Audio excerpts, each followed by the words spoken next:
Na Be Careful With My Heart. Ending with a bang din ang serye na wagi ng Best Daytime Drama Series sa Star Awards. Nagpapatrol si Marie Lozano. Happily Ever After. Ito ang magandang ending na inaabangan ng bayan sa love story na Sir Chief at Maya. Kaya naman sa pinakahuli nilang mall show, kumpleto ang buong cast ng Be Careful With My Heart. Tinawag pa nila itong Happy Bisig to Happy Ever After. Tila concert ang show. Bigay na bigay sina Doris, Isabel at Yaya Lea.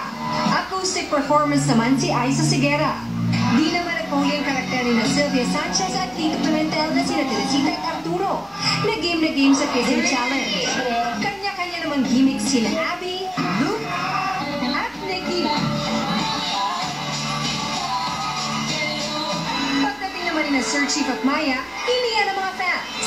Matapos na ang 2 taon, antindi pa rin ang kilig ng fans. Kwento ni Sir Chief, araw-araw pa sila nagtitaping ngayong huling linggo ng serye. Hindi pa nagsisik-in sa amin ni Jody kasi medyo busy pa kami, hindi pa namin naisip yung end. Yan, siguro pag last day na siguro. Happy ending naman para kay Richard Yap ang panalo ng Be Careful bilang Best Daytime Series sa Star Awards.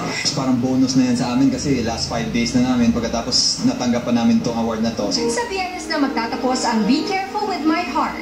Marie Lozano, ABS-CBN News.